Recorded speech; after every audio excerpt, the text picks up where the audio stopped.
how are you guys doing today on this blessed blessed day? Hey, chugging along, working hard, chugging along, making every day a special day that we are on this wonderful earth.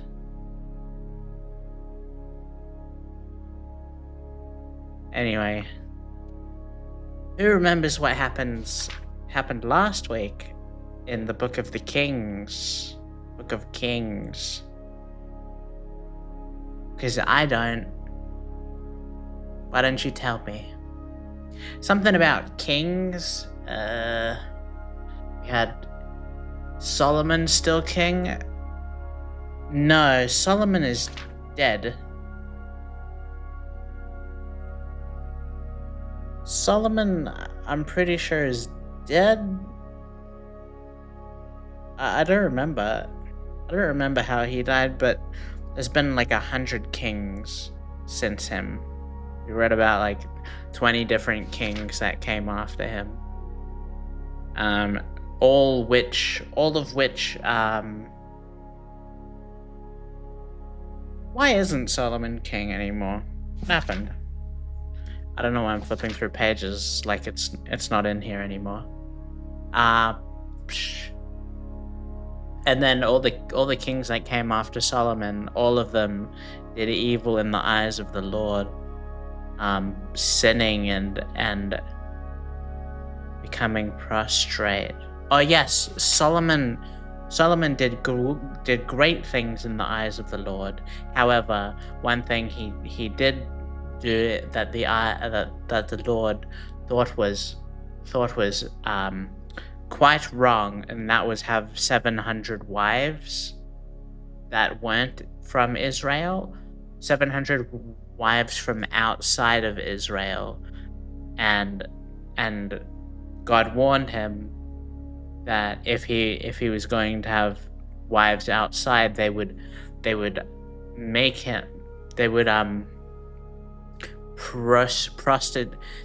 him prostitute himself to other gods, and God doesn't like that. So he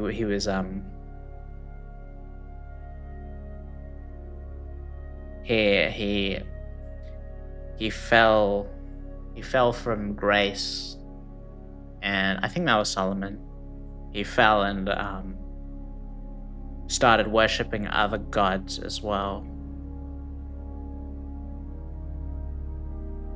And then a whole bunch of other gods came after him, and then for that his son was gonna suffer for that. His son suffered because he did that, but God did not forget his covenant with David, and so Edley gave his son one city to rule over. All while a whole bunch of other kings that ruled over the rest of Israel all did evil in the eyes of the Lord, made golden calves and prayed to golden calves, such and such. One king really wanted a vineyard, but the guy who owned the vineyard wouldn't give him the vineyard, so his wife sat him at a table and had people like spread lies to him and like trick him, and then they killed him, and then he got the vineyard. Let's continue. After Ahab's death, Moab rebelled against Israel. Now Ahaziah had fallen through the lattice of his upper room in Samaria and injured himself. I don't remember any of these names, but bear with me. See, he sent messengers saying to them, "Go and consult Baal-zebub, the god of Ekron, to see if I will recover from this injury." But the angel of the Lord said to Elijah the Tishbite, "Go up and meet the messengers of the king of Samaria, and ask them, is it because there is no God in Israel that you are going off to consult Baal-zebub, the god of Ekron?" Hi, Seagull Shark, good morning.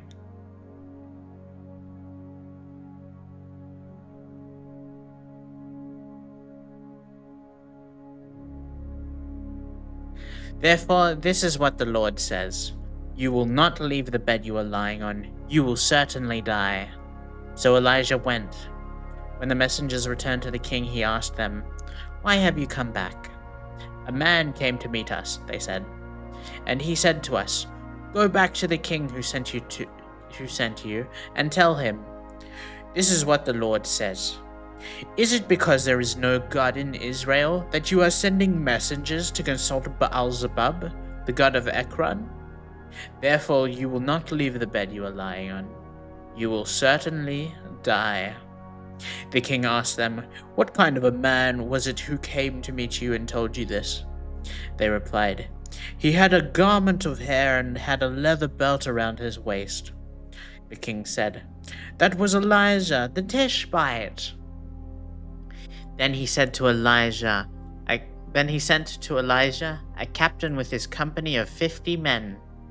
The captain went up to Elijah, who was sitting on the top of a hill, and said to him, 'Man of God, the king says, come down.' Elijah answered the captain, 'If I am a man of God, may fire come down from the heaven and consume you and your 50 men.' Then fire fell from the heaven and consumed the captain and his 50 men. The captain said to him, 'Man of God, this is what the king says. Come down at once.' 'If I am a man of God,' Elijah replied, 'may fire come down from the heaven and consume you and your 50 men.' So the king sent a third. Then the fire of God fell from the heaven and consumed him and his 50 men. So the king sent a third captain with his 50 men. This third captain went up and fell on his knees before Elijah. 'Man of God,' he begged, 'please have respect for my life and the lives of these 50 men, your servants. See, fire has fallen from the heaven and consumed the first 2 captains and all their men. But now have respect for my life.' The angel of the Lord said to Elijah, 'Go down with him. Do not be afraid.' So Elijah got up and went down with him to the king. He told the king, 'This is what the Lord says. Is it because there is no God in Israel for you to consult that you have sent messengers to consult Baal-zebub, the god of Ekron? Because you have done this, you will never leave the bed you are lying on. You will certainly die.' So he died, according to the word of the Lord that Elijah had spoken. Because Ahaziah had no son, Joram succeeded him as king in the 2nd year of Jehoram, son of Jehoshaphat, king of Judah. As for all the other events of Ahaziah's reign and what he did, are they not written in the book of the Annals of the kings of Israel? Are they not? When the Lord was about to take Elijah up to heaven in a whirlwind, Elijah and Elisha were on their way home from Gilgal. Elijah said to Elisha,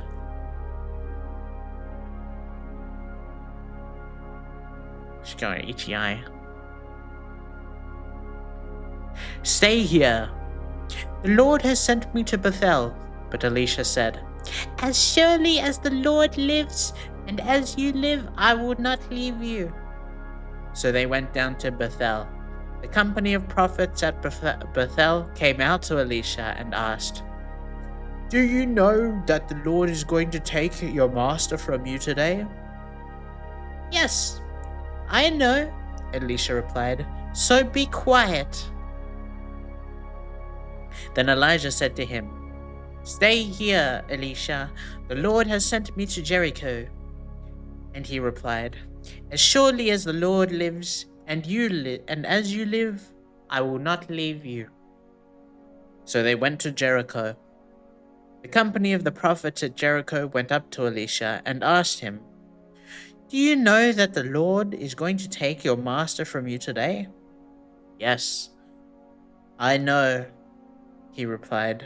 "So be quiet." Then Elijah said to him, "Stay here. The Lord has sent me to Jordan." And he replied, "As surely as the Lord lives, and as you live, I will not leave you." So the two of them walked on. 50 men from the company of the prophets went and stood at a distance, facing the place where Elijah and Elisha had stopped at the Jordan. Elijah took his cloak, rolled it up, and struck the water with it. The water divided to the right and to the left, and the two of them crossed over the dry ground. When they had crossed, Elijah said to Elisha, Tell me, what what can I do for you before I am taken from you?" "Let me inherit a double portion of your spirit," Elisha replied. "You have asked a difficult thing," Elijah said. "Yet if you see me when I am taken from you, it will be yours. Otherwise, it will not." Hi, Madhessa, good morning.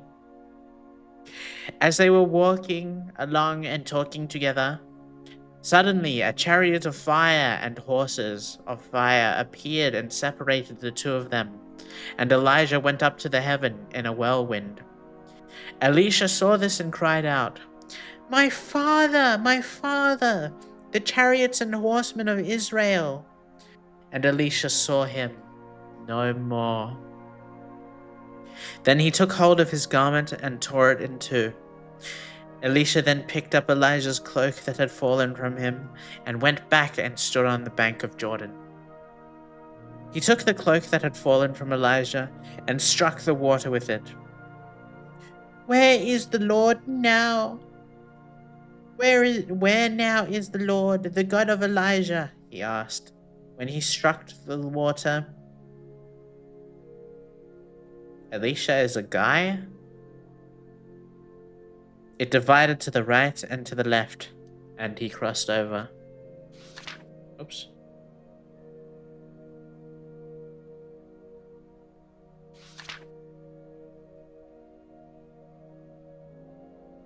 The company of the prophets from Jericho who were watching. Are you judging Elisha's name? It's Elisha. Elisha is a girl's name. The company of the prophets from Jericho who were watching said, "The spirit of Elijah is resting on Elisha." And they went to meet him and bowed to the ground before him. "Look," they said, "we your servants have 50 able men. Let them go and look for your master. Perhaps the Spirit of the Lord has picked him up and set him down on some mountain or in some valley." "No," Elisha replied, "do not send them." But they persisted until he was too embarrassed to refuse. So he said, "Send them." And they sent 50 men who searched for 3 days but did not find him. Manuka is a girl's name? No.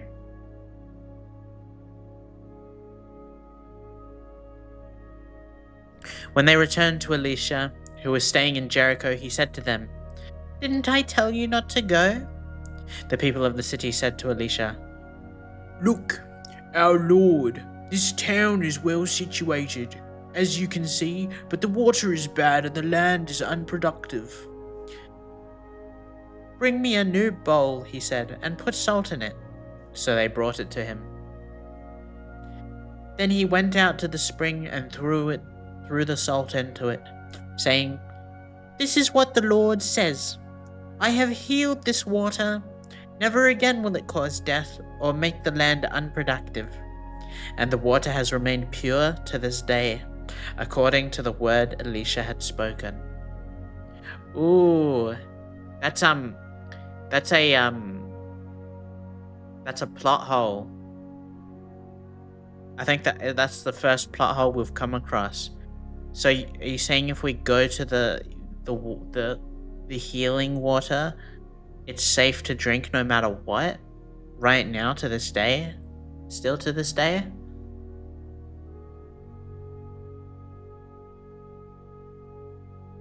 Which water? Or maybe it's dried up. It dried up and you can't drink it anymore.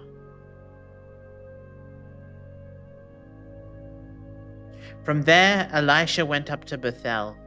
As he was walking along the road, some boys came out of the town and jeered at him. Get him out! Get out of here! Get out of here, Baldy! Baldy! Get out of here, Baldy! Baldy! He turned around, looked at them, and called down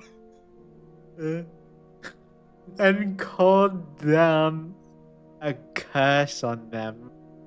In the name of the in the name of the Lord. Then two bears came out of the woods and mauled 42 of the boys.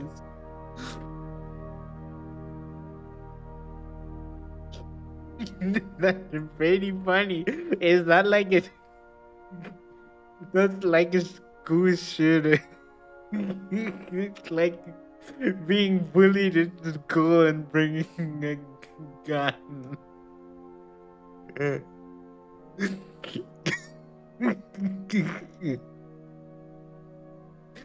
You can give the bald bears in the forest spots called bears being called bald. That's crazy. I gotta wipe my eyes.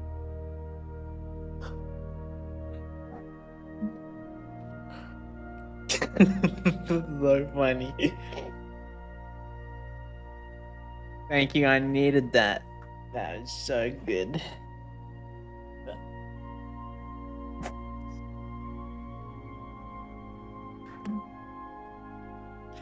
And he went on to Mount Carmel and returned to Samaria.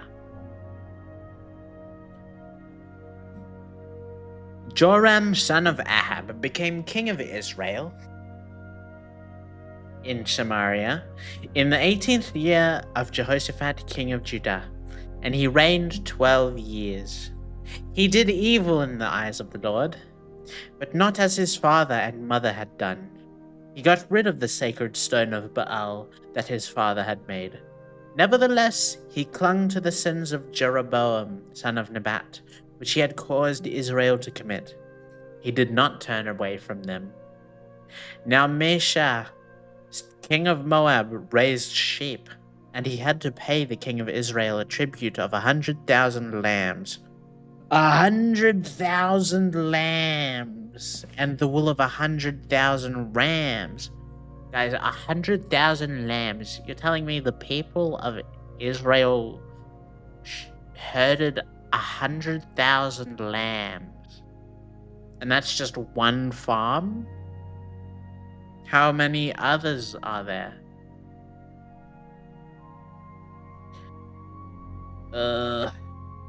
But after Ahab died, the king of Moab rebelled against the king of Israel. So that at that time, King Joram set out from Samaria and mobilized all Israel.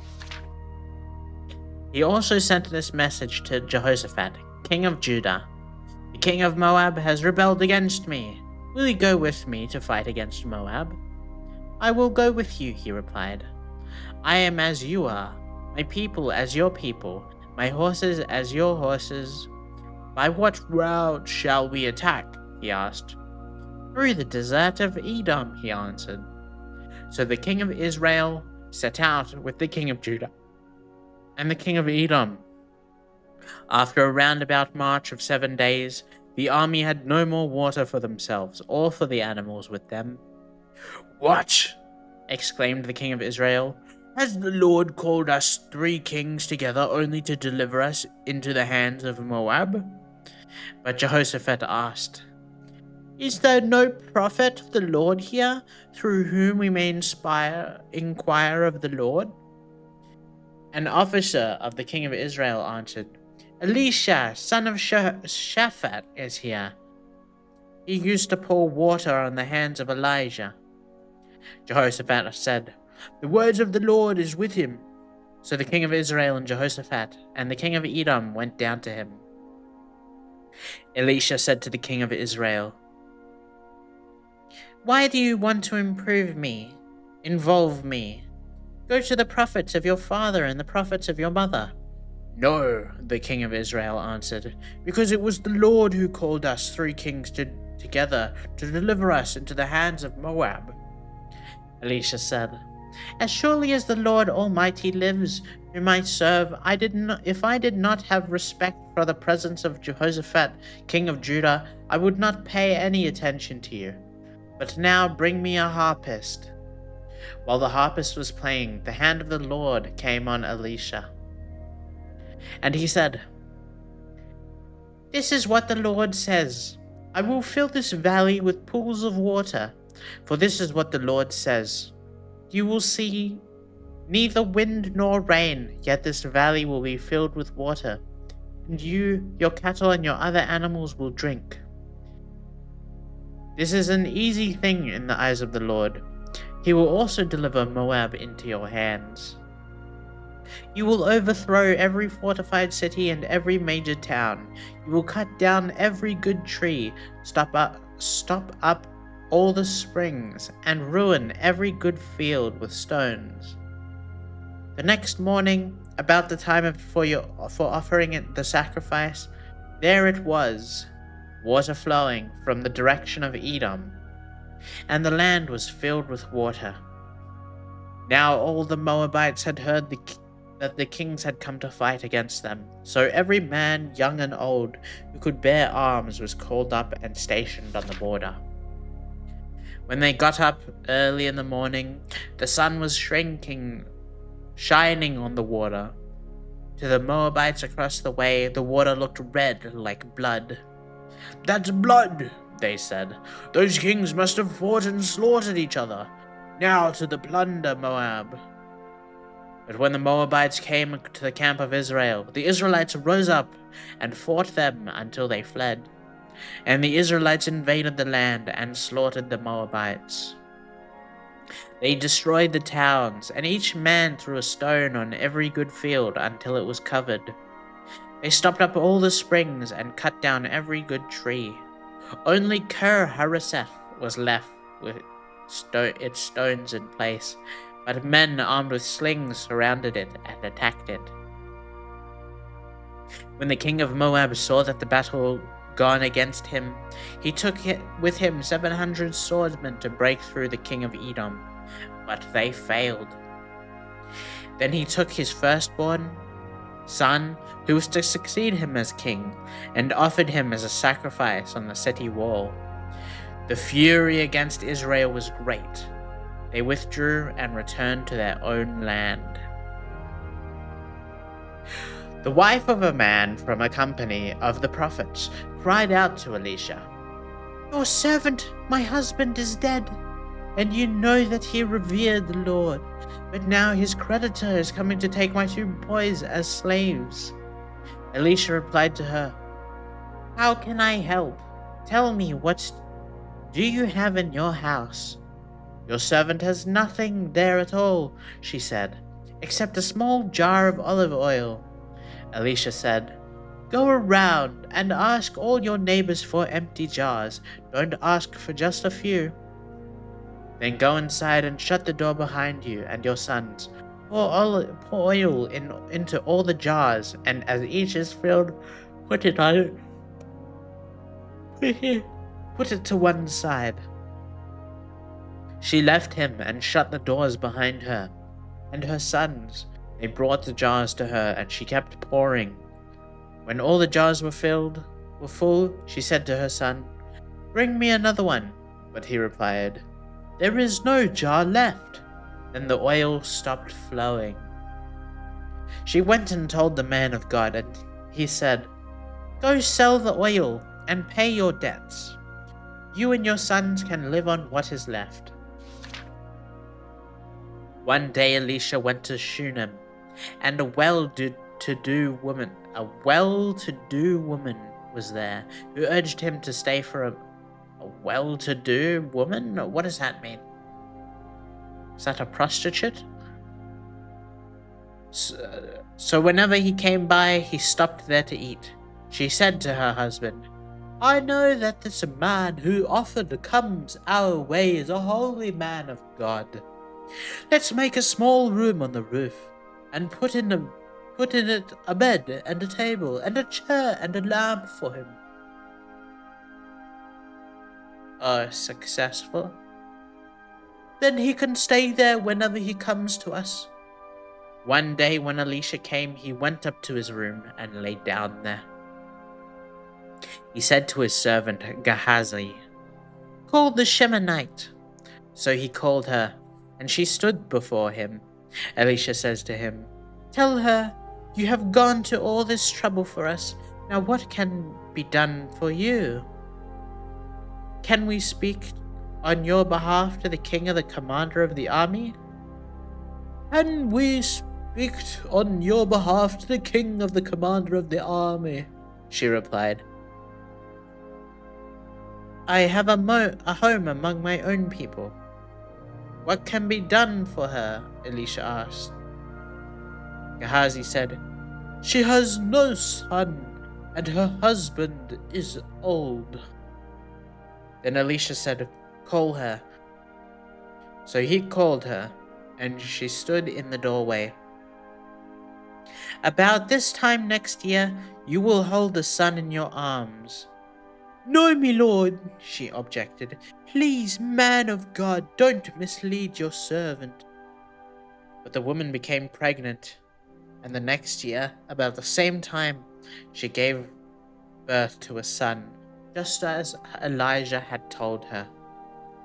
The child grew, and one day he went out to his father, who was with the reapers. He said to his father, "My head, my head." His father told his servant, "Carry him to his mother." After the servant had lifted him and carried him to his mother, the boy sat on her lap. My ear hurts.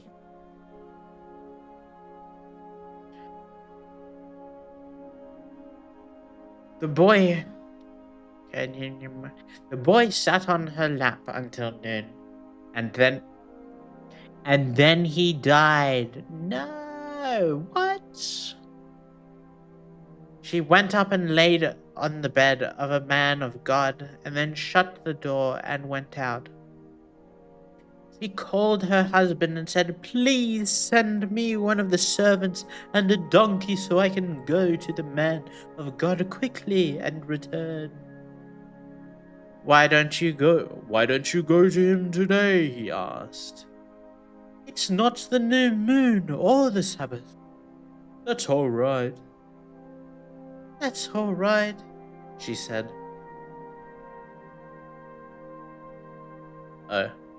She saddled the donkey and said to her servant, "Lead on. Don't slow down for me unless I tell you." So she set out and came to a man of God at Mount Carmel. When he saw her in the distance, the man of God said to his servant Gehazi, "Look, there's the Shunammite. Run to meet her and ask her, 'Are you all right? Is your husband all right? Is your child all right?' Everything is all right," she said. When she reached the man of God on the mountain, she took hold of his feet. Gehazi came over to push her away, but the man of God said, "Leave her alone. She is in bitter distress, but the Lord has hidden it from me and has not told me why." "Did I ask you for a son, my lord? Didn't I tell you, don't raise my hopes?" Elisha said to Gehazi, tuck your cloak into your belt, take my staff in your hand and run. Don't greet anyone you meet, and if anyone greets you, do not answer. Lay my staff on the boy's face. But the child's mother said, As surely as the Lord lives, and as you live, I will not leave you. So he got up and followed her. Gehazi went on ahead and laid the staff on the boy's face, but there was no sound or response. So Gehazi went back to meet Elisha and told him, The boy has not awakened. When Elisha reached the house, there was the boy laying dead on his couch. He went in. They had couches back in those days. He went in, shut the door on the two of them, and prayed to the Lord. Then he got on the bed and lay on the boy, mouth to mouth, eyes to eyes, hands to hands. As he stretched himself out on him, the boy's body grew warm. Elisha turned away and walked back and forth in the room, and then got on the bed and stretched out on him once more. The boy sneezed 7 times and opened his eyes. No, this is common practice to resurrect the dead. It's not weird. Elisha summoned Gehazi. That's what they did on Epstein Island too. Elisha summoned Gehazi and said, Call the Shunammite. Call the Shunammite. And he did. When she came, he said, Take your son. She came in, fell at his feet, and bowed to the ground.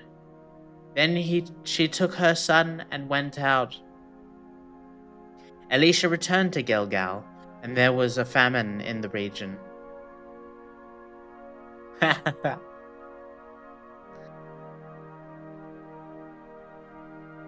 And there was a famine in the region.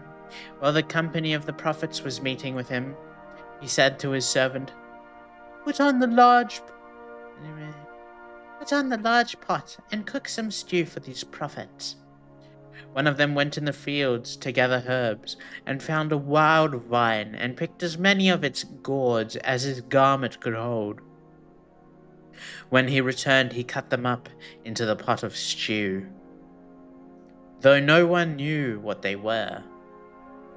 The stew was poured out for the men, but as they began to eat, they cried out, Man of God, there is death in this pot, and they could not eat it.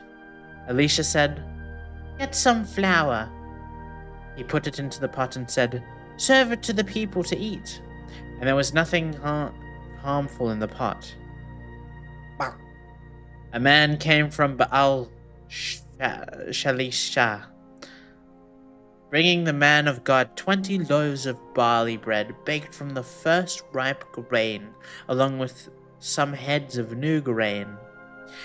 Give it to the people to eat, Elisha said. Nothing planned after today. I'm gonna go to bed afterwards. How can I set this before 100 men? His servant asked. But Elisha answered, Give it to the people to eat, for this is what the Lord says. They will eat and have some left over. Then he set it before them, and they ate, and had some left over, according to the word of the Lord. Now Naaman was commander of the army of the king of Aram, and he was great man in the sight of his master, and highly regarded, because through him the Lord had given victory to Aram. He was a valiant soldier, but he had leprosy.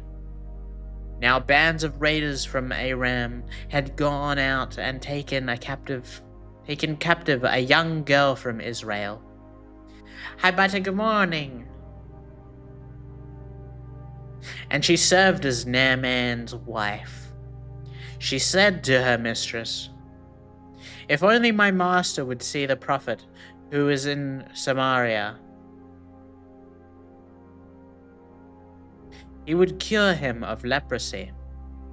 Naaman went to his master and told him what the girl of Israel had said. "By all means go."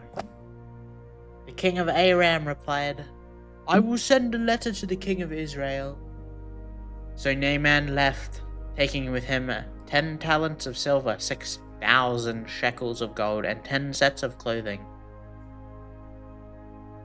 The letter that he took to the king of Israel read, "With this letter I am sending my servant Naaman to you, so that you may cure him of leprosy." As soon as the king of Israel read the letter, he tore his robes and said, "Am I God? Can I kill and bring back to life? Why does this fellow send someone to me to be cured of his leprosy? See how he's trying to pick a quarrel with me?" When Elisha, the man of God, heard that the king of Israel had torn his robes, he sent him a message. "Why have you torn your robes? Have the man come to me, and he will know that there is a prophet in Israel." So Naaman went with his horses and chariots and stopped at the door of Elisha's house. Elisha sent a messenger to him. "Go, wash yourself 7 times in the Jordan, and your flesh will be restored, and you will be cleansed." But Naaman went away angry and said, "I thought that he would surely come out to me and stand and call on the name of the Lord his God, wave his hand over the spot and cure me of my leprosy. Are not Abana and Pharpar, the rivers of Damascus, better than the waters of Israel? Couldn't I wash them and be cleansed?" So he turned and went off in rage. The man's servants went to him and said, "My father, if the prophet had told you to do some great thing, would you not have done it? How much more then when he tells you, 'Wash and be cleansed'?" So he went down and dipped himself in the Jordan 7 times, as the man of God had told him, and his flesh was restored and became clean like that of a young boy. Then Naaman and his attendants went back to the man of God. He stood before him and said, "Now I know there is no God in all the world except in Israel, so please accept a gift from your servant." The prophet answered, "As surely as the Lord lives, whom I will serve, I will not accept a thing." And even though Naaman urged him, he refused. "If you will not," said Naaman, "please let me, your servant, be given as much earth as a pair of mules can carry, for your servant will never again make burnt offerings and sacrifices to any other god but the Lord. But may the Lord forgive your servant for this one thing. When my master enters the temple of Rimmon to bow down, and he is leaning on my arm, and I have to bow there also, when I bow down in the temple of Rimmon, may the Lord forgive your servant for this." "Go in peace," Elisha said, after Naaman had traveled some distance. Gehazi, the servant of Elisha, the man of God, said to himself, "My master was too easy on Naaman, this Aramean, by not accepting from him what he brought. As surely as the Lord lives, I will run after him and get something from him." "No, don't do it. No." So Gehazi hurried after Naaman. When Naaman saw him and running towards him, he got down from the chariot to meet him. "Is everything all right?" he asked. "Everything is all right," Gehazi answered. "My master sent me to say, 2 young men from the company of the prophets have just come up from the hill country of Ephraim. Please give them a talent of silver and 2 sets of clothing." By all means, take 2 talents, said Naaman. He urged Gehazi to accept them, and then tied up the 2 talents of silver in 2 bags. With 2 sets of clothing, he gave them to his servant, and he's gonna die for this. Elisha's gonna kill him for this. And they carried them ahead of Gehazi. When Gehazi came up to the hill, he took the things from the servants and put them away in the house. He sent the men away, and they left. When he went in and stood before his master, Elisha asked him, Where have you been, Gehazi? Your servant did not go anywhere, Gehazi answered. But Elisha said to him, Was not my spirit with you when the man got down from his chariot to meet you? Is this the time to take money, or to accept clothes, or olive groves and vineyards, or flocks and herds, or male and female slaves? The man's leprosy will cling to you and to your descendants forever. Then Gehazi went from Elisha's presence, and his skin was leprous. It had become as white as snow. Do you think Elisha cursed him? Or it was always going to happen? Like he got a message from God. God said because he did this, he was going to get leprosy and all of his children got leprosy. Or did Elisha decide that now he's going to get leprosy? Because if it was Elisha, well, Elisha could have just not done that and instead taught a reasonable lesson instead of giving leprosy. But what do I know about owning slaves? Don't have any yet.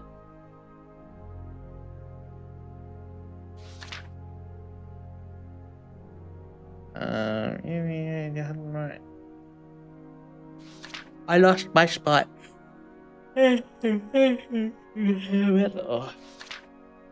couple of pages. My gift, Lord, come white as snow. The company of the prophets said to Elisha, Look, the place where we meet with you is too small for us. Let us go to the Jordan, where each of us can get a pole, and let us build a place there for us to meet. And he said, Go. Then one of them said, Won't you please come with your servants? I will, Elisha replied. And he went with... Good morning, Manuka. Good morning. And went with them. They went to the Jordan and began to cut down trees. As one of them was cutting down a tree, the iron axe head fell into the water. Oh no, my lord, he cried out. It was borrowed. The man of God asked, Where did it fall? When he showed him the place, Elisha cut a stick and threw it there, and made the iron float. Lift it out, he said.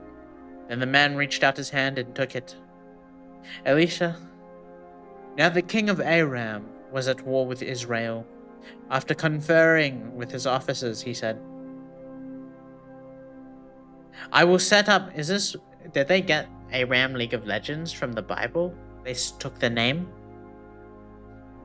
I will set up my camp. The king of Aram was at war with Israel. After conferring with his officers, he said, I will set up my camp in such a place. Yes? Then the man of God sent word to the king of Israel, Beware of the passing that place, because the Arameans are going down there.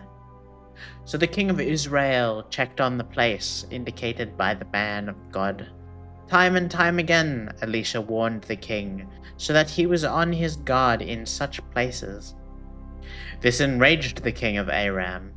He summoned his officers and demanded them, Tell me, which one of us is on the side of the king of Israel? None of us, my lord the king, said one of his officers. But Elisha, the prophet who is in Israel, tells the king of Israel the very words you speak in your bedroom.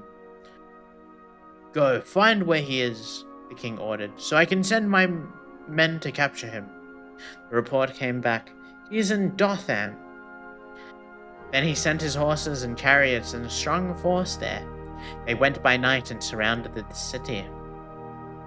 When the servant of the man of God got up and went out early next morning, an army with horses and chariots had surrounded the city. Oh no, my lord, what shall we do? The servant asked. Don't be afraid, the prophet answered. Don't be afraid, the prophet answered. Those who are with us are more than those who are with them. And Elisha prayed, Open his eyes, Lord, so that he may see. Then the Lord opened the servant's eyes, And he looked and saw the hills full of horses and chariots of fire around Elisha. As the enemy came down toward him, Elisha prayed to the Lord, "Strike this army with blindness." So he struck them with blindness, as Elisha had asked. Elisha told them, "This is not the road, and this is not the city. Follow me, and I will lead you to the man you are looking for." And he led them to Samaria. After they entered the city, Elisha said, "Lord, open the eyes of these men so that they can see." Then the Lord opened their eyes, and they looked, and there they were inside Samaria. When the king of Israel saw them, he asked Elisha, "Shall I kill them?" "Okay. Shall I kill them, my father? Shall I kill them?" "Do not kill them," he answered. "Would you kill those you have captured with your own sword or bow? Set food and water before them so that they may eat and drink and go back to their master." So he prepared a great feast for them, and after they had finished eating and drinking, he sent them away, and they returned to their master. So the bands from Aram stopped raiding Israel's territory. Sometime later, Ben-Hadad, king of Aram, mobilized his entire army and marched up and laid siege to Samaria. There was a great famine in the city. The siege lasted so long that a donkey's head sold for 80 shekels of silver, and a quarter of a cab of seed pods for 5 shekels. As the king of Israel was passing by on the wall, a woman cried to him, "Help me, my lord the king." The king replied, "If the Lord does not help you, where can I get help for you? From the threshing floor? From the winepress?" Then he asked, "What's the matter?" She answered, "This woman said to me, 'Give up your son so that we may eat him today, and tomorrow we'll eat my son.'"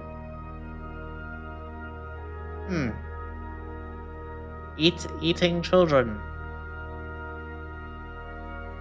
So we cooked my son and ate him. The next day I said to her, "They really do that?" It's okay, they don't have split hooves. Ooh, that's a good point. Is eating babies kosher? Is eating babies kosher? Absolutely not.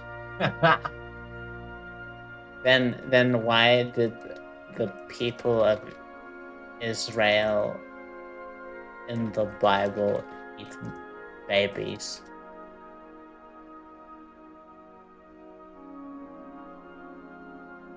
And the key thing is the Bible reports it, but does not approve it. The Bible reports it, but does not approve it. It's described as a curse, not a rule.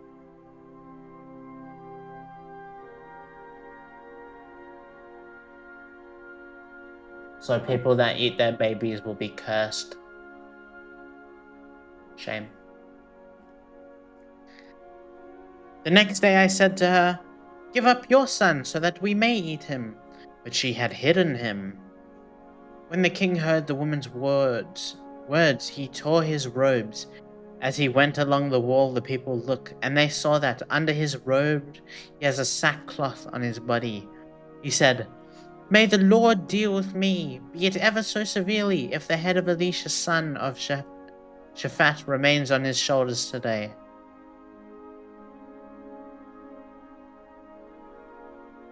What? Now Elisha was sitting in his house, and the elders were sitting with him. The king sent a messenger ahead, but before he arrived, Elisha said to the elders, "Don't you see how this murderer is sending someone to cut off my head? Look, when the messenger comes, shut the door and hold it shut against him. Is not the sound of his master's footsteps behind him?" While he was still talking to them, the messenger came down to him. The king said, This disaster is from the Lord. Why should I wait for my lord any longer? I don't get it. So in response to the woman eating her son, the king sent a messenger to Elisha to get his head cut off? I'm so confused. So when I asked about that in Sunday school, the word for son is similar to baby goat or something similar. You asked about this exact particular thing?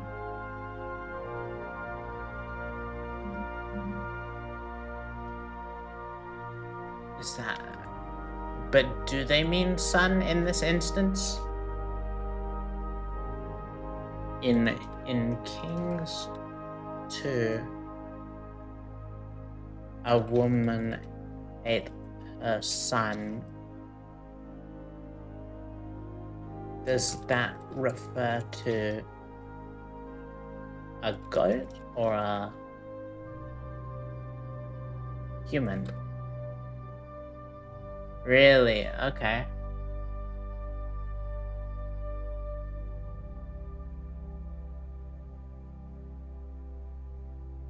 AI says it's her son, not a goat. It refers to a human child, not a goat.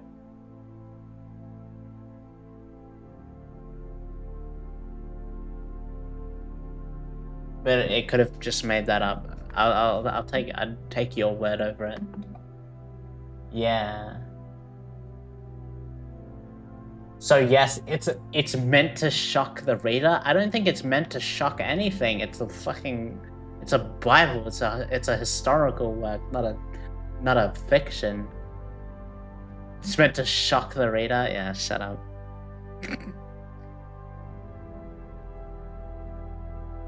It's not meant to shock anything. It's historical. I think you're probably right. The son, but give up your son. I can't imagine that it's a goat they're talking about. Is it?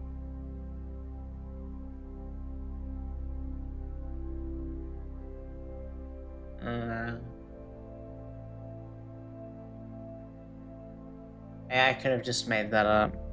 I don't know.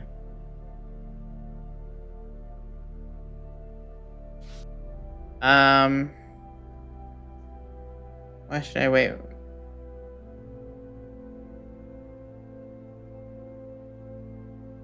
While he was still talking to them, the messenger came down to him. The king said, This disaster is from the Lord. Why should I wait for the Lord any longer? Oh my gosh. Hi, Brian. Hi. Have a wonderful Bible studies day. Much love to you all. Hi.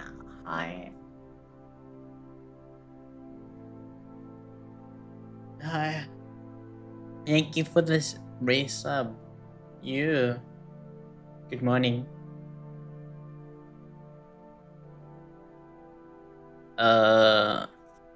Elisha replied, Hear the words of the Lord. This is what the Lord says. About this time tomorrow, a seah of the finest flour will sell for a shekel, and 2 seahs of barley for a shekel at the gate of Samaria. The officer on whose arm the king was leaning said to the man of God,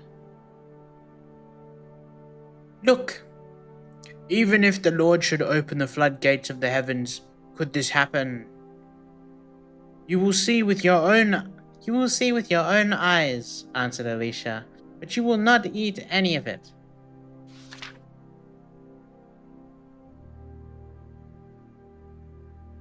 Now there was 4 men with leprosy at the entrance of the city gate. They said to each other, Why stay here until we die? If we say, We'll go into the city, the famine is there, we will die. And we will die, and if we stay here, we will die. So let's go over to the camp of the Arameans and surrender. If they spare us, we live. If they kill us, then we die." At dusk, they got up and went to the camp of the Arameans.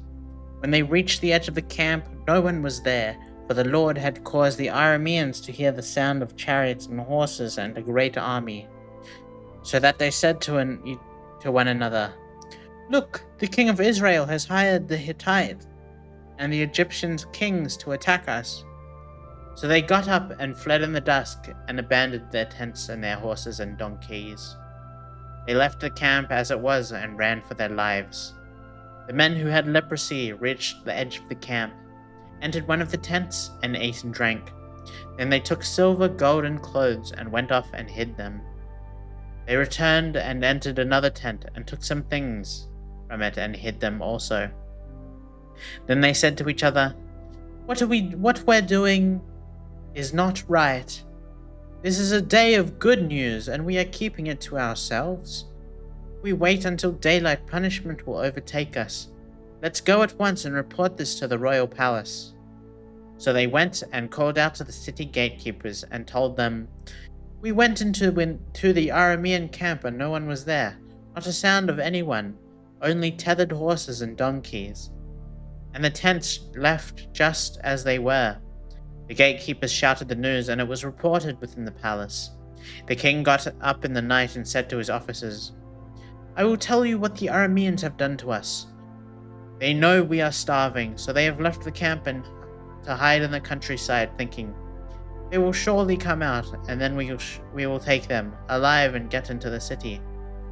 One of his officers answered, "Have some men take 5 of the horses that are left in the city. Their plight will be like that in one of the Israelites left here." Yes, they will only be like these Israelites who are doomed, so let us send them to find out what happened. So they selected 2 chariots with their horses, and the king sent them after the Aramean army. He commanded the drivers, "Go, find out what has happened." They followed them as far as the Jordan, and they found the whole road strewn with the clothing and equipment of the Arameans had thrown away from their headlong flight. So the messengers returned and reported to the king. Then the people went out and plundered the camp of the Arameans. So a seah of the fire flour sold for a shekel, and 2 seahs of barley sold for a shekel, as the Lord had said. Now the king had put the officer on whose arm he leaned in charge of the gate. And the people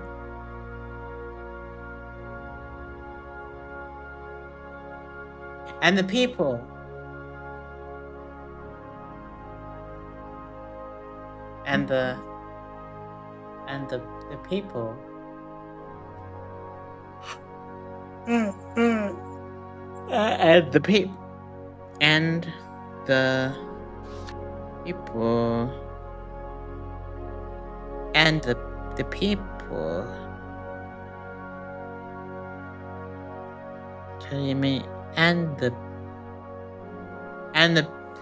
people trampled him in the gateway, and he died, just as the man of God had foretold when the king came down to his house.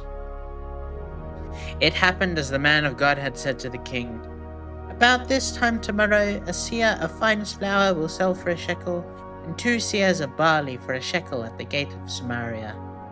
The officer had said to the man of God, "Look, even if the Lord should open the floodgates of the heavens, could this happen?" The man of God had replied, "You will see it with your own eyes, but you will not eat any of it." And that is exactly what happened to him. The people trampled him in the gateway, and he died. Trampled the king? Oh, the officer. Now Elisha had said to the woman whose son he had restored to life, "Go away with your family and stay for a while wherever you can, because the Lord has decreed a famine in the land the last 7 years." You know, 1 shekel has had a ton of different values over the year?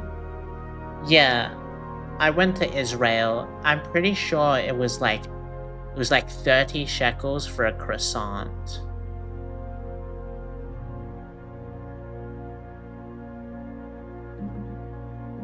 Something like that. I don't really remember. I was a kid. How much is a shekel today?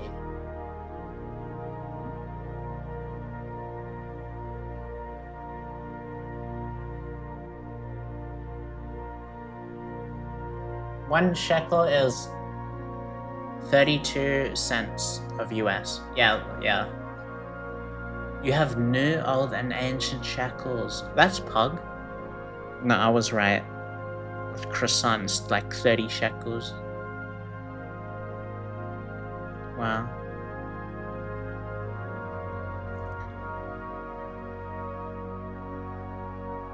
So they clothing. What happened? What happened? Like, you can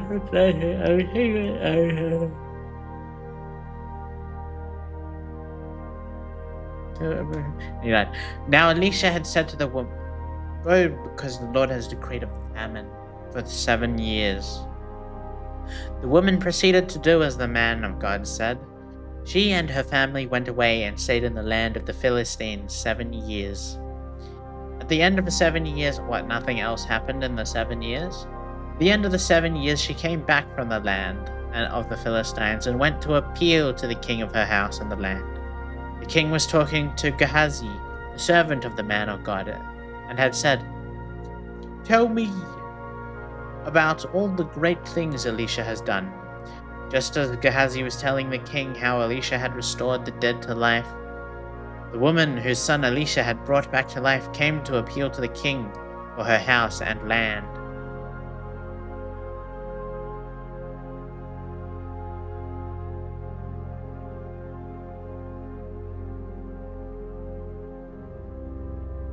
Gehazi said, "This is the woman, my lord the king, and this is her son whom Elisha restored to life." The king asked the woman about it, and she told him. Then he assigned an official to her case and said to him, Give back everything that belonged to her, including all the income from the land, from the day she left the country until now." Elisha went to Damascus, and Ben-Hadad, king of Aram, was ill. When the king was told, "The man of God has come all the way up here," he said to Hazael, "Take a gift with you, and go to meet a man of God. Consult the Lord through him. Ask him, 'Will I recover from this illness?'" Hazael went to meet Elisha, taking with him a gift, 40 camel loads of the finest wares of 40 camel loads. This guy is living riches. He went in and stood before him. He said, "Your son, Ben-Hadad, king of Aram, has sent me to ask, 'Will I recover from this illness?'" Elisha answered, "Go and say to him, 'You will certainly recover.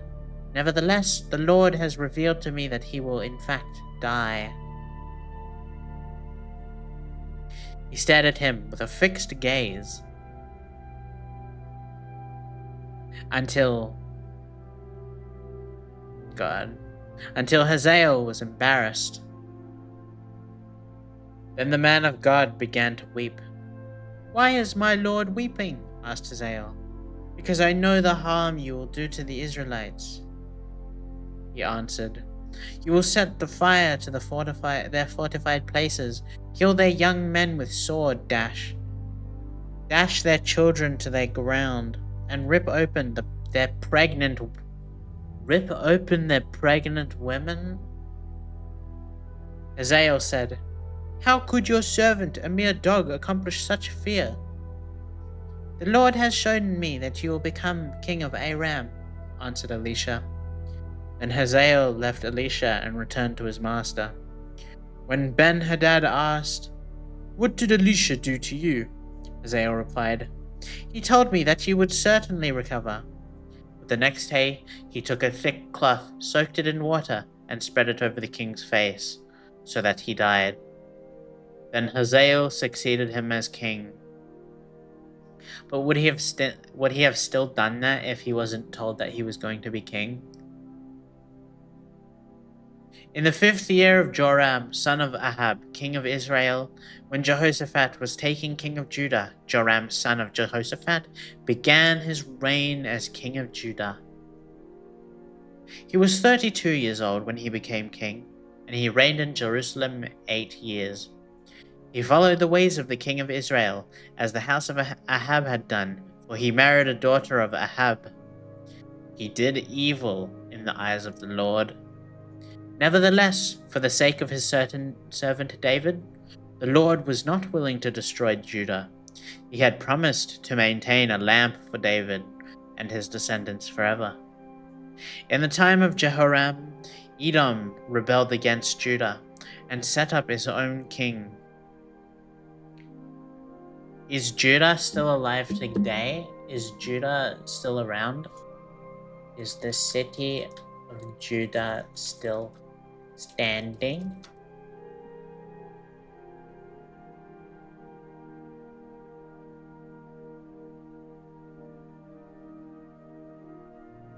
The southern kingdom of ancient Israel. Earth's kingdom.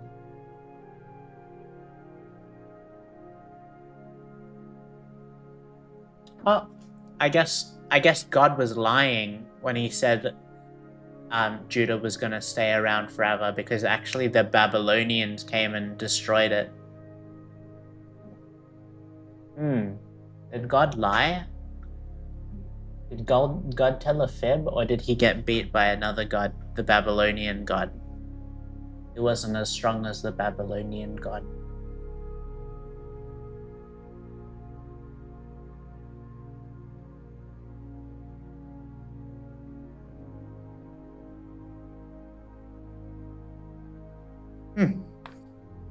Where was I?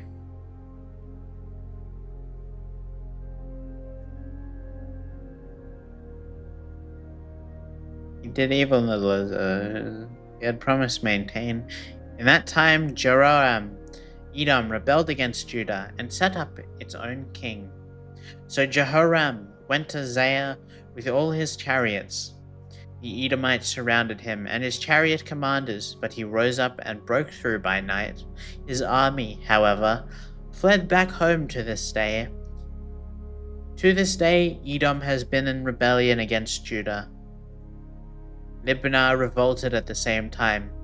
As for the other events of Jehoram's reign, and all he did, are they not written in the book of the Annals of the king of Judah? Elisha went to Damascus, and Ben-Hadad, king of Aram, was ill. When the king was told, "The man of God has come all the way here," he said to Hazael, "Take a gift."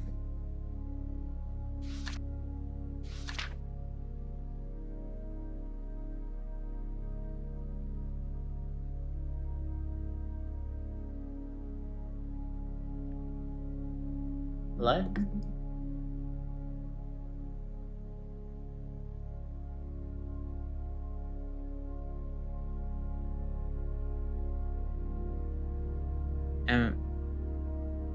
Book of the Annals, Kings 8.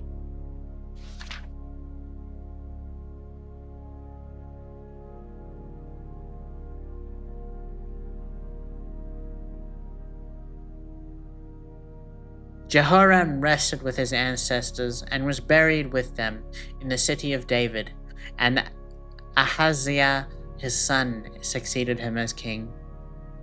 In the 12th year of Joram, son of Ahab, king of Israel, Ahaziah, son of Jehoram, king of Judah, began to reign. Ahaziah was 22 years old when he became king, and he reigned in Jerusalem 1 year. His mother's name was Athaliah, a granddaughter of Omri, king of Israel. He followed the ways of the house of Ahab, and did evil in the eyes of the Lord, as the house of Ahab had done, for he was related by marriage to Ahab's family. Ahaziah went to Joram, son of Ahab, to war against Hazael, king of Aram, at Ramoth Gilead. The Arameans wounded Joram, so King Joram returned to Jezreel to recover from the wounds the Arameans had inflicted on him at Ramoth in his battle with Hazael, king of Aram. Then Ahaziah, son of Jehoram, king of Judah, went down to Jezreel to see Joram, son of Ahab, because he had been wounded. The prophet Elisha summoned a man from the company of the prophets and said to him, "Tuck your cloak into your belt, take this flask of olive oil with you, and go to Ramoth Gilead. When you get there, look for Jehu, son of Jehoshaphat, the son of Nimshi. Go to him, get him away from his companions, and take him into the inner room. Then take a flask and pour the oil on his head, and declare, 'This is what the Lord says. I anoint you king over Israel.' Then open the door and run. Don't delay." So the young prophet went to Ramoth Gilead. When he arrived, he found the army officers sitting together. "I have a message for you, Commander," he said. "For which of us?" asked Jehu. "For you, Commander," he replied. Jehu got up and went into the house. Then the prophet poured the oil on Jehu's head and declared, "This is what the Lord, the God of Israel, says. I anoint you king over the Lord's people of Israel.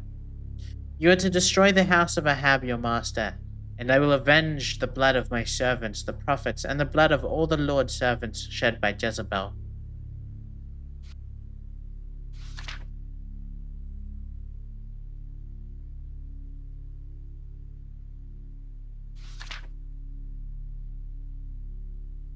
"The whole house of Ahab will perish. I will cut off from Ahab every last Israel, slave or free. I will make the house of Ahab like the house of Jeroboam, son of Nebat, and like the house of Baasha, son of Ahijah. As for Jezebel, dogs will devour her on the plot of ground at Jezreel, and no one will bury her." Then he opened the door and ran.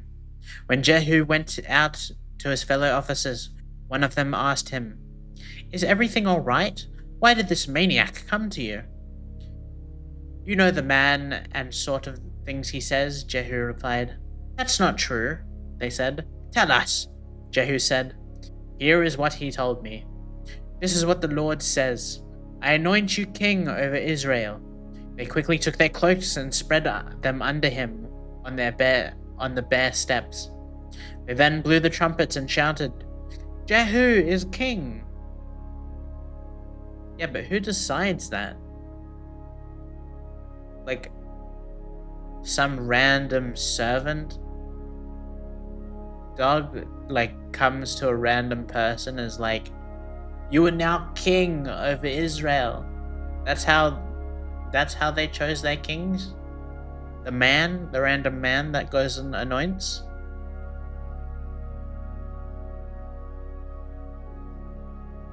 So Jehu, son of Jehoshaphat, the son of Nimshi, conspired against Joram. Brackets. Now Joram and all Israel had been defending Ramoth Gilead against Hazael, king of Aram. But King Joram had returned to Jezreel to recover from the wounds of the Arameans had inflicted on him in the battle with Hazael, king of Aram. Jehu said, "If you desire to make me king, don't let anyone slip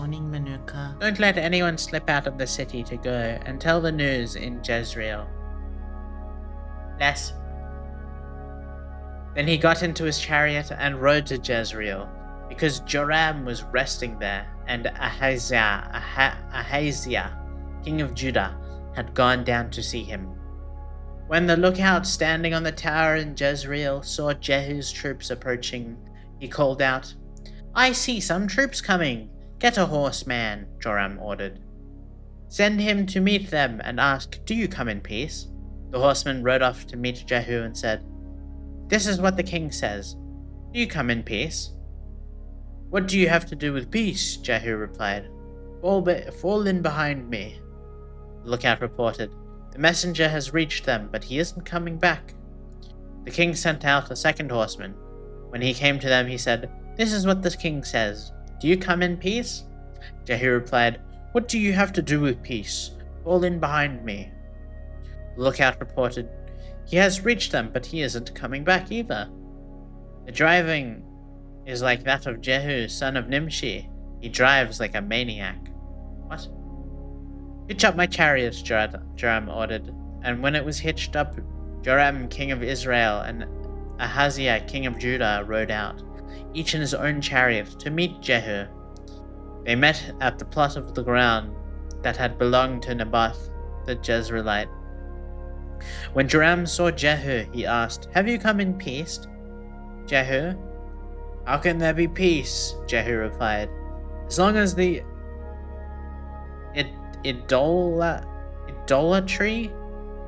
idolatry and witchcraft of your mother Jezebel around." Joram turned about and fled, calling out to Ahaziah, "Treachery! Ahaziah!" Then Jehu drew his bow and shot Joram between his shoulders. The arrow pierced his heart, and he slumped down in his chariot. Jehu said to Bidkar, his chariot officer, "Pick him up and throw him on the field that belongs to Naboth the Jezreelite. Remember how you and I were riding together in chariots behind Ahab his father, when the Lord spoke his prophecy against him. Yesterday I saw the blood of Naboth and the blood of his sons, declares the Lord, and I will surely make you pay for it on this plot of ground, declares the Lord. Now then, pick him up and throw him onto that plot, in accordance with the word of the Lord." When Ahaziah, king of Judah, saw what had happened, he fled up the road to Beth Hagan. Jehu chased him, shouting, "Kill him too!" They wounded him in his chariot on the way up to Gur near Ibleam, but he escaped to Megiddo and died there. His servants took him by chariot to Jerusalem and buried him with his ancestors in his tomb in the city of David. Brackets. In the 11th year of Joram, son of Ahab, Ahaziah had become king of Judah. Then Jehu went up to Jezreel. When Jezebel heard about it, she put on eye makeup. They had makeup back in those days. They had makeup in 5 billion BC. Arranged her hair and looked out of the window, maybe like lead. As Jehu entered the gate, she asked, "Have you come in peace? You, Zimri, you murderer of your master?" He looked up at the window and called out, "Who is on my side? Who?" Two or three eunuchs looked down at him. "Throw her down," Jehu said. So they threw her down, and some of her blood splattered on the wall and the horses as they trampled her underfoot. Jehu went in and ate and drank. "Take care of that cursed woman," he said, "and bury her, for she was a king's daughter." But when they went out to bury her, they found nothing except her skull, her feet, and her hands. They went back and told Jehu, who said, "This is the word of the Lord that he spoke through his servant Elijah the Tishbite. On the plot of ground at Jezreel, dogs will devour Jezebel's flesh. Jezebel's bloody will be like dung on the ground in the plot at Jezreel, so that no one will be able to say, 'This is Jezebel.'"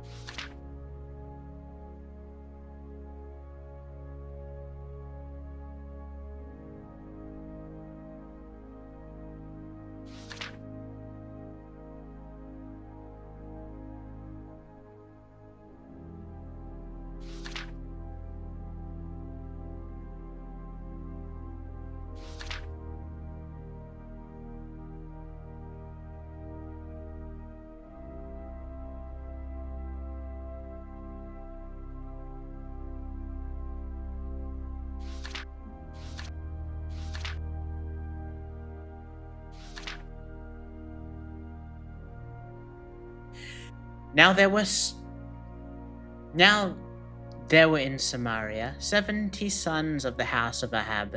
So Jehu wrote letters and sent them to Samaria, to the officials of Jezreel, to the elders of the guardians of Ahab's children. He said, "You have your master's son with you, and you have chariots and horses, a fortified city, and weapons. Now as soon as this letter reaches you, choose the best and most worthy of your master's sons, and set him on his father's throne. Then fight for your master's house." But they were terrified and said, "If two kings could not resist him, how can we?" So the palace administrator, the city governor, the elders, and the guardians sent this message to Jehu. "We are your servants, and we will do anything you say. We will not appoint anyone as king. You do whatever you think is best." Then Jehu wrote a second letter saying, "If you are on my side and will obey me, take the heads of your master's sons and come to me in Jezreel by this time tomorrow." Now the royal princess, 70 of them, were with the leading men of the city who were rearing them. When the letter arrived, these men took the princess and slaughtered all 70 of them. They put their heads in baskets and sent them to Jehu in Jezreel. When the messenger arrived, he told Jehu, "They have brought the heads of the princes." Then Jehu ordered, "Put them in 2 piles at the entrance of the city gate until morning." The next morning Jehu went out. He stood before all the people and said, "You are innocent. It was I who conspired against my master and killed them. But who killed all these? No, then, that is not a word the Lord has spoken against the house of Know then that not a word the Lord has spoken against the house of Ahab will fail. The Lord has done what he announced through his servant Elijah."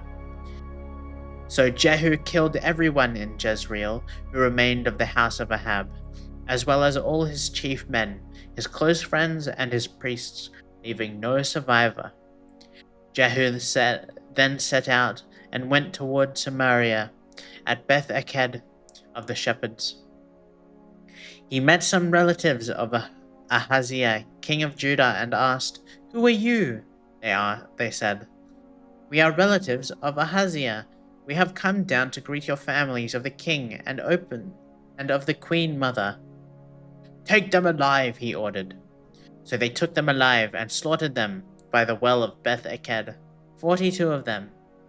He left no survivor.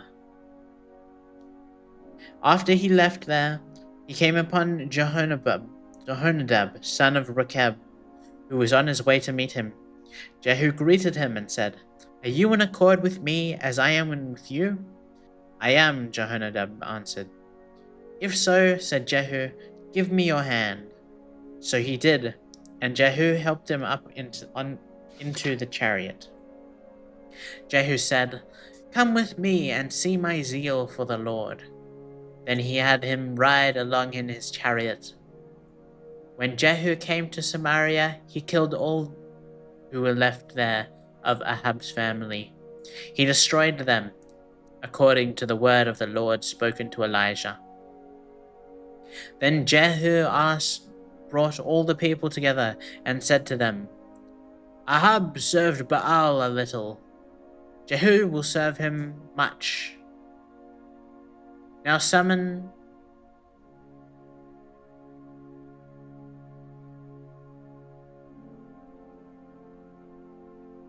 What?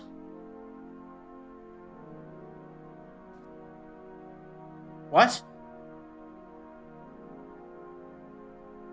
Guys, what? Jehu brought all the people together and said to them,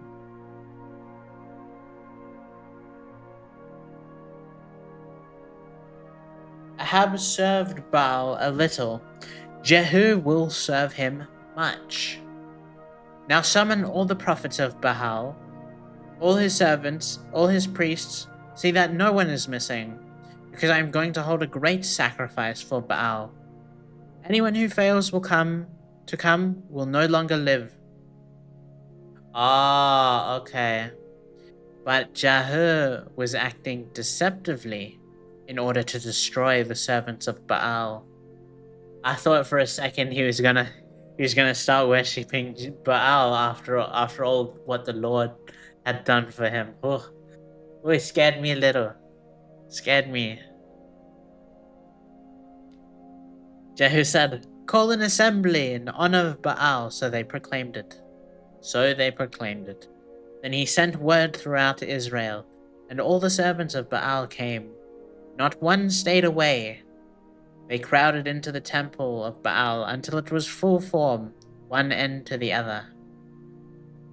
And Jehu said to the keeper of the wardrobe, "Bring robes for all the servants of Baal." So he brought out robes for them. Then Jehu and Jehonadab, son of Rechab, went into the temple of Baal. Jehu said to the servants of Baal, "Look around and see that no one who serves the Lord is here with you, only servants of Baal." So they went in to make sacrifices and burnt offerings. Now Jehu had posted 80 men outside with this warning: "If one of you lets any of the men I am placing in your hands escape, it will be your life for his life." As soon as Jehu had finished making the burnt offering, he ordered the guards and officers. Oh, that's a tough one. Do you think God would like that? If they made a burnt he made a burnt offering for a different god, even though it was in the name of him, his god. Do you think he'd allow that for the sake of, that's like the needs of the many. Like he pretended. It's like joining a cult, and the cult makes you kill a baby, and so you kill the baby, but then you go, "Aha! I just pretended to really kill a baby, even though I did kill the baby, but I don't really like killing babies." And then all the police come into the room and start arresting everybody. Like, shouldn't you have done that before you made the sacrifice? Before you killed the baby? Like that one episode of South Park where the police officer pretends to be a prostitute and tricks people into having sex with him, but he only arrests them after the sex. Never mind. Forget it. Where are we? I'm just yapping. Your life. Commit your life.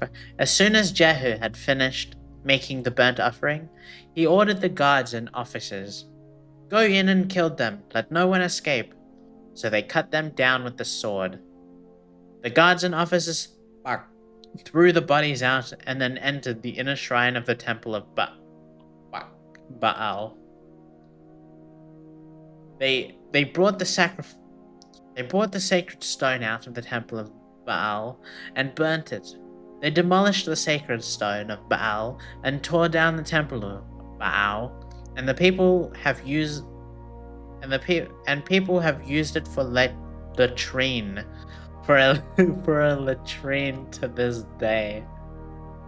They take shits in the temple of Baal. That's funny. So Jehu destroyed Baal worship in Israel.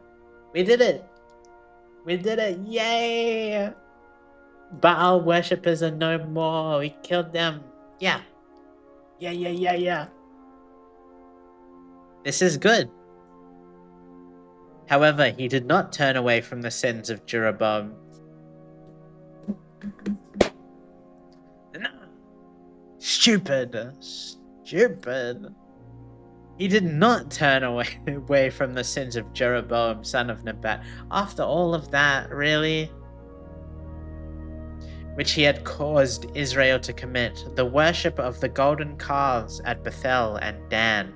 The Lord said to Jehu, "Because you have done well in accomplishing what is right in my eyes, and have done to the house of Ahab all I had in mind to do, Your descendants will sit on the throne of Israel to the 4th generation. Yet Jehu was not careful to keep the law of the Lord, the God of Israel, with all his heart. He did not turn away from the sins of Jeroboam, which he had caused Israel to commit. I don't believe this. I don't believe this. I really for a second thought, this king, he was surely going to follow the word of the Lord and stop all of the worshipping of Baal and the golden calves. But actually, he did one of those things, but the calves, they still exist. In those days, the Lord began to reduce the size of Israel. Hazael overpowered the Israelites throughout their territory. East of the Jordan in all the land of Gilead, brackets, the region of Gad, Reuben, and Manasseh, from all Aurora by the Arnon Gorge through Gilead to Bashan. As for the other events of Jehu's reign, all he did, and all his achievements, are they not written in the book of the Annals of the king of Israel? Jehu rested with his ancestors and was buried in Samaria, and Jehoahaz his son succeeded him as king. That time Jehu reigned over Israel in Samaria was 28 years. Wow. Boom.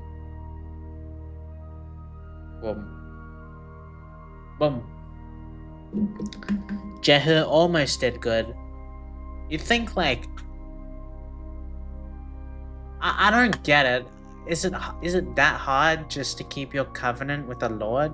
Like, is it that hard not just to not pray to other gods, huh? Is it really that hard? Huh? No? Yeah.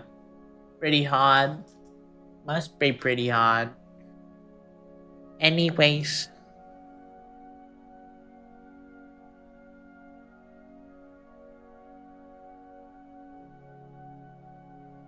I hope you guys enjoyed today's sermon. It's over. Sermon is over. And I'm going to bed.